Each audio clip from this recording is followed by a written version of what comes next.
Godina je 1453. Veliki grad Konstantinopolj, posljednji ostatak Rimskog carstva, je pod prijetnjom. Mehmed II, mladi sultan Osmanskog carstva, komanduje ogromnom vojskom opremljenom topovima. Protiv ove sile stoji grad u propadanju, oslabljen unutrašnjim sukobima. Ipak, unutar njegovih zidina, duh prkosa jarko gori. Car Konstantin XI okuplja svoje umorne trupe, spreman da brani svoj grad do posljednjeg daha. Ovo je priča o padu Konstantinopolja.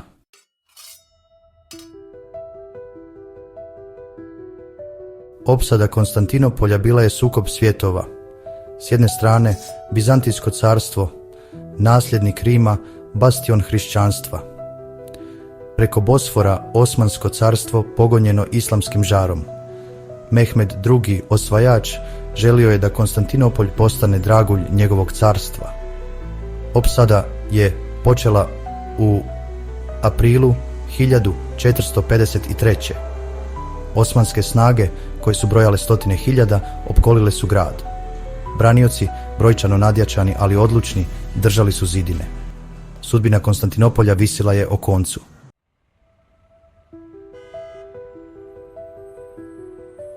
Konstantinopolj je bio živa veza sa slavom drevnog Rima.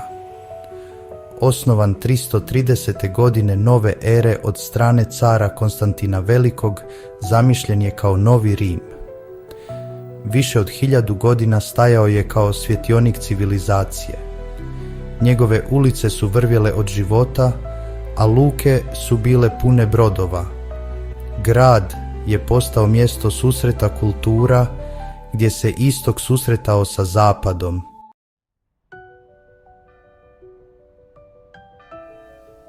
Konstantinopolj je zasljepljivao svojim sjajem, njegov raskoš je bio bez premca.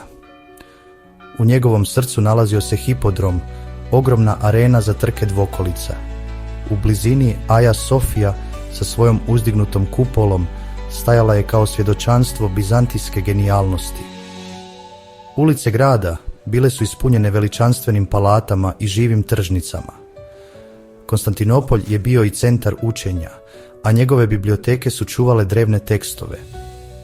Bizantijsko carstvo je održavalo plamen znanja tokom mračnog srednjeg vijeka.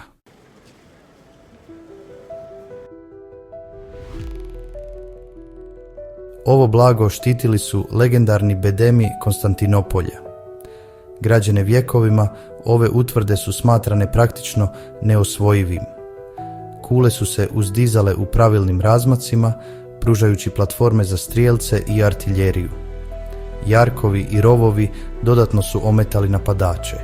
Zidine su bile simbol otpornosti grada, ali sada su se suočile sa svojim najvećim iskušenjem protiv osmanskog napada.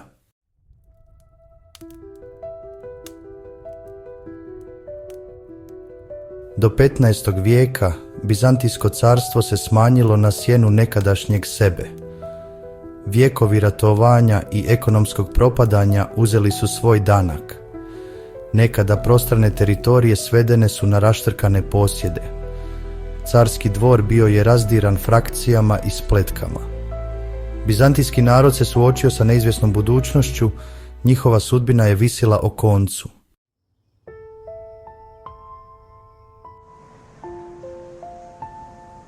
Kako se Bizantijsko carstvo raspadalo, osmanski Turci su se uzdizali na istoku. Vođeni islamskim žarom, izgradili su ogromno carstvo preko Anadolije i Balkana. Na čelu su bili ambiciozni sultani, odlučni da osvoje Konstantinopolj. Osmanlije su već osvojile veliki dio bizantijske teritorije, činilo se da je Konstantinopolj osuđen na propast.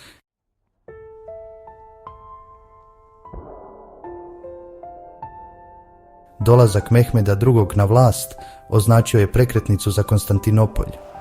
Poznat kao osvajač, bio je opsjednut zauzimanjem grada.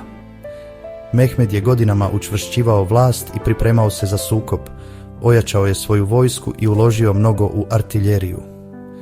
U gradu car Konstantin XI tražio je saveznike na zapadu, ali Europa, podijeljena vlastitim sukobima, uglavnom je ignorisala njihove molbe.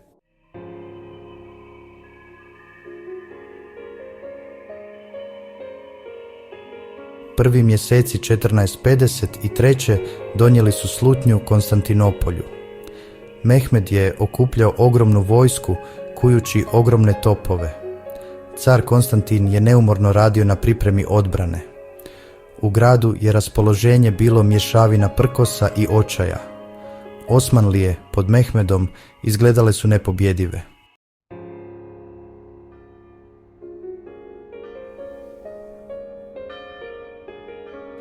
Aprila 1453. opsada je počela.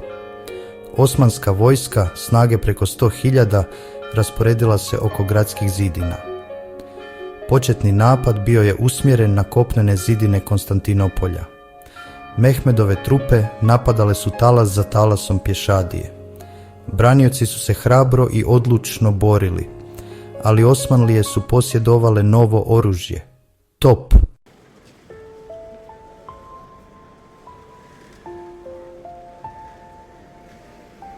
Kako je opsada odmicala, Konstantinopolj je postajao sve očajniji. Bombardovanje je pretvorilo dijelove zidina u ruševine. Hrana i zalihe su se smanjivale, a prijetnja napada je rasla. Car Konstantin XIV neumorno se kretao među svojim trupama, bodreći ih. Uprkos njihovim naporima, branioci su vodili gubitničku bitku.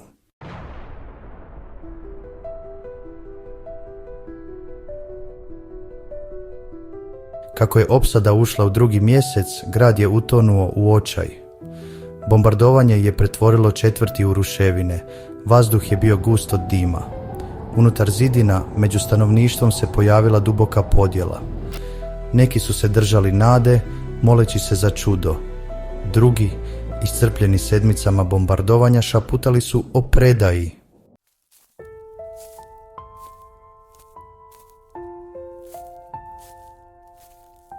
Šapati očaja širili su se gradom. Branioci, iscrpljeni od sedmica borbi, dovodili su u pitanje dalji otpor. Glasine o predaji stigle su do cara Konstantina Bonese. Razumio je strah, ali je odbio da se preda. Konstantinopolj je bio više od grada. Bio je simbol civilizacije i vjere.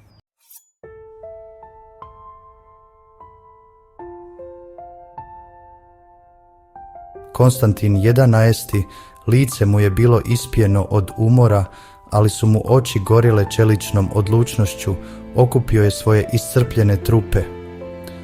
Podsjetio ih je na njihovo slavno nasljeđe, na bezbrojne neprijatelje koji su se razbili o zidine Konstantinopolja. Govorio je o hrabrosti, o žrtvi, o vječnoj slavi koja čeka one koji se bore i ginu braneći svoju domovinu. Njegove riječi, izgovorene strašću čovjeka koji se suočava sa vlastitom smrtnošću, odjeknule su među braniocima. Iskra prkosa ponovo se rasplamsala u njihovim očima, bljesak nade usred nadolazeće tame. Hrabro su se borili, izdržali nezamislive teškoće i neće posustati sada, ne dok njihov car stoji pored njih, njegova odlučnost nepokolebljiva. Karev prkos imao je elektrizirajući učinak na građane Konstantinopolja. Oni koji su podlegli očaju osjetili su kako im se duh podiže, vjera obnavlja. Šapati o predaji su utihnuli, zamijenjeni tmurnom odlučnošću da se odupru, da se bore za svoj grad, svoje porodice i svoj način života. –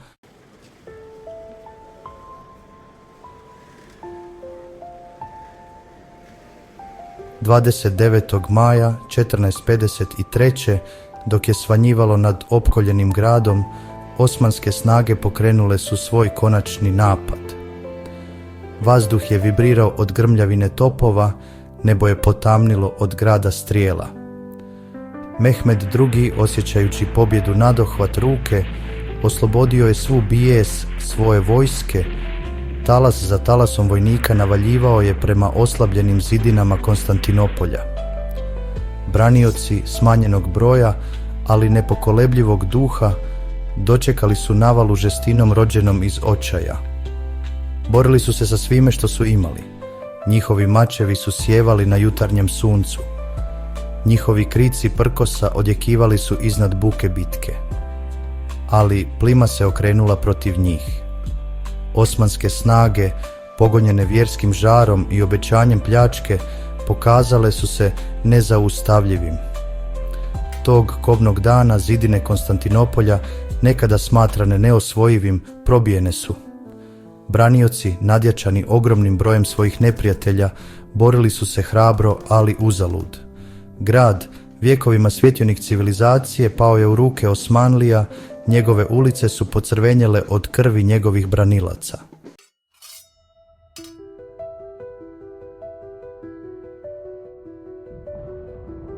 Proboj zidina Konstantinopolja poslao je kolektivni drhtaj straha i očaja kroz srca njegovih branilaca.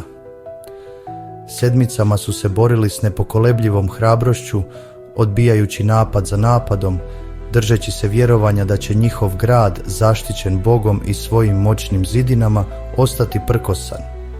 Ali tog kobnog dana, dok su osmanske snage prodirale kroz razbijenu odbranu, ledeni osjećaj ih je obuzeo, Konstantinopolj, neosvojivi grad, pao je. Osmanski vojnici, s očima koje gore od pobjede, sa sabljama žednim krvi, nahrupili su u grad poput plimnog vala, njihovi krici Allahu Akbar odjekivali su uskim ulicama, strašna simfonija osvajanja i uništenja. Izdržali su sedmice teškoća, neprestanih borbi, njihovi redovi su prorijedli zbog tvrdoglavog otpora branilaca, ali sada, s pobjedom na dohvat ruke, bili su nezaustavljivi. Branioci s razbijenim formacijama, prorijedenim redovima, borili su se hrabrošću očajnika, njihovi mačevi su se sudarali s osmanskim čelikom u očajničkom plesu smrti. Znali su da je bitka izgubljena, da su njihov grad, njihovi domovi, njihove porodice na milost i nemilost osvajačima, ali su se ipak borili, vođeni iskonskim instinktom za preživljavanje da skupo prodaju svoje živote,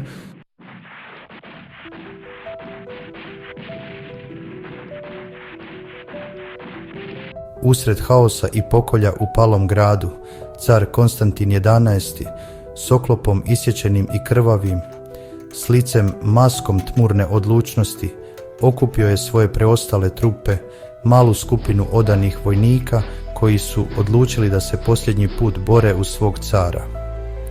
Znao je da je kraj blizu, da je grad koji se zakleo da će zaštititi pao, ali je odbio da napusti svoj položaj, da potraži utočište dok njegov narod biva masakriran na ulicama.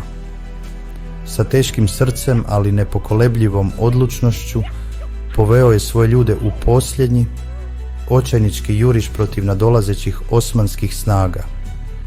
Borili su se kao lavovi, njihovi mačevi su sjevali u prigušenom svjetlu, sjekući svakog neprijatelja koji se usudio da im stane na put. Ali njihova hrabrost nije se mogla mjeriti s nadmoćnim brojem osmanske vojske. Car, s probijenim oklopom, iscrpljenim tijelom, pao je usred mora osmanskih vojnika, njegov posljednji dah bila je molitva za njegov grad, za njegov narod, za dušu carstva koje se tako hrabro borio da odbrani. Njegovo tijelo, pregaženo pod nogama pobjedničke vojske, nikada nije pronađeno. Njegovo posljednje počivalište izgubljeno je u historiji, potresan simbol palog grada koji je toliko volio.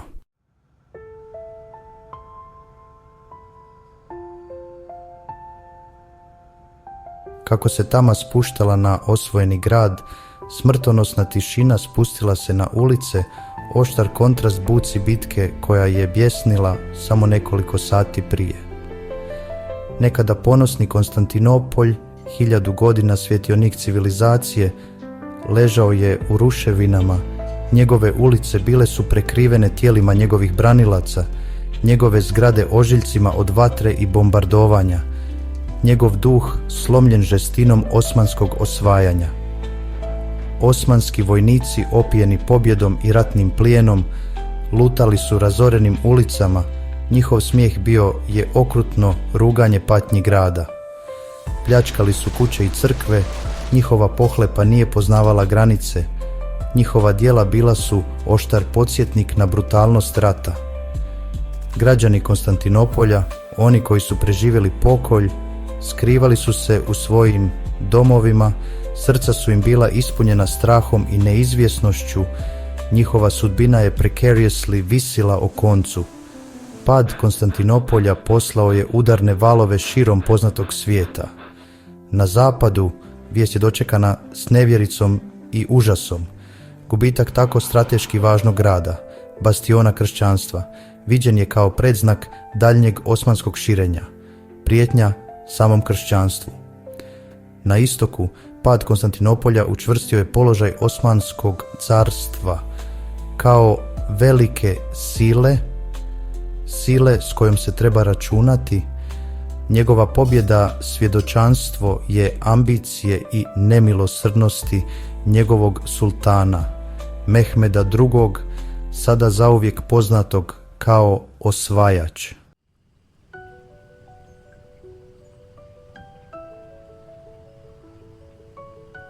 Pad Konstantinopolja označio je ne samo kraj carstva, već i kraj jedne ere.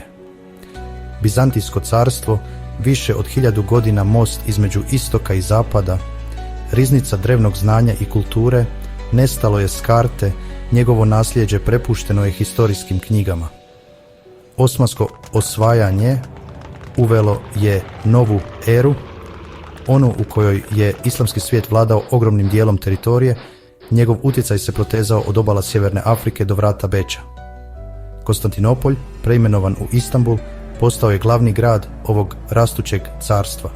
Njegove crkve pretvorene su u džamije. Njegove ulice odjekivale su pozivom na molitvu. Njegova kultura zauvijek je promijenjena prilivom osmanskih tradicija i utjecaja.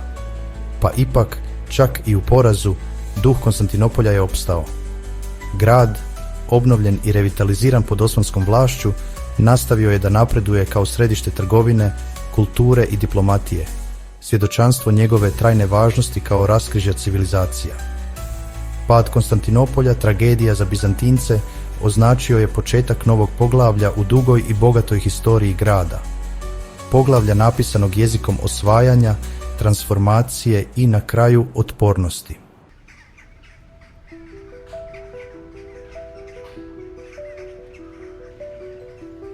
Mehmed II, mladi sultan, koji je postigao ono o čemu su generacije osmanskih vladara samo sanjale, trijumfalno je jahao razorenim ulicama Konstantinopolja.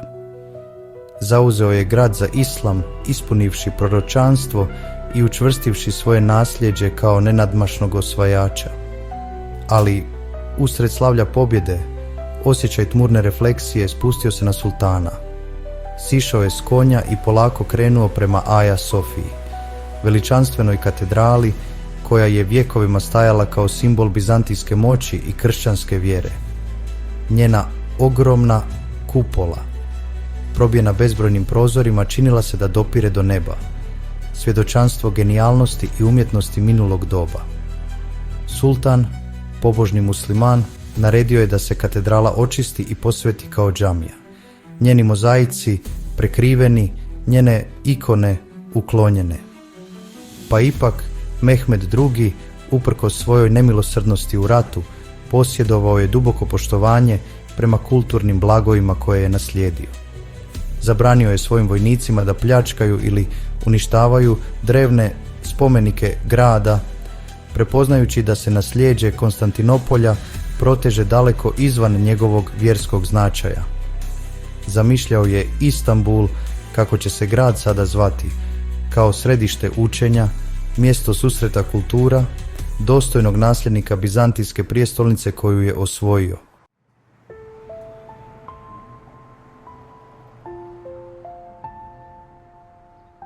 Pad Konstantinopolja poslao je udarne valove širom poznatog svijeta. Na zapadu, dugo naviknutom da Bizantijsko carstvo smatra tamponom protiv širećeg islamskog svijeta, vijest je dočekana mješavinom nevjerice i užasa. Papa je pozvao na križarski rat da se povrati izgubljeni grad, ali njegovi pozivi naišli su na gluhe uši. Europa, razdirana unutrašnjim sukobima i vjerskim sporovima, činila se nemoćnom da zaustavi osmanski val. Pad Konstantinopolja označio je prekretnicu u historiji Europe i Bliskog istoka. Označio je kraj Bizantijskog carstva, posljednjeg ostatka rimskog svijeta, i uspon Osmanskog carstva kao velike sile na svjetskoj sceni.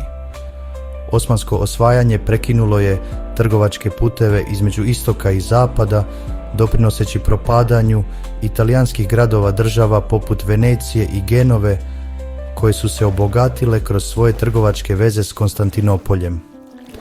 Pad Konstantinopolja imao je i dubok utjecaj na intelektualni i kulturni krajolik Europe.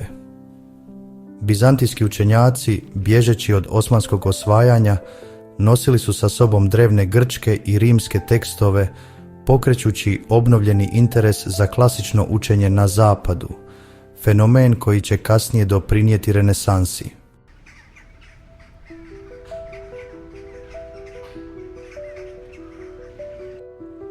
Nasljeđe pada Konstantinopolja i dalje odjekuje u 21. vijeku. Sam grad, sada Istanbul, stoji kao živo svjedočanstvo svoje složene i slojevite historije. Njegove ulice odjekuju šapatima prošlih carstava. Aja Sofija, nekada simbol bizantijskog kršćanstva, zatim džamija, sada muzej, stoji kao potresan podsjetnik na oseku i protok moći, vjere i kulture koji su oblikovali ovo raskrižje civilizacija. Pad Konstantinopolja služi kao oštar podsjetnik na krhkost carstava, prolaznu prirodu moći i trajni utjecaj ljudske ambicije, i destruktivne i kreativne. Tjera nas da razmislimo o silama koje oblikuju historiju, sukobu civilizacija, usponu i padu carstava i trajnom nasljeđu onih koji su živjeli, borili se i umrli unutar zidina ovog nekada velikog grada. Priča o padu Konstantinopolja je priča o hrabrosti i očaju, o vjeri i izdaji, o trijumfu ljudskog duha suočenog s nadmoćnim izgledima. To je priča koja i dalje fascinira i inspirira, podsjećajući nas da čak i u porazu uvijek postoji nada, da čak i iz pepela carstava mogu nastati novi počeci.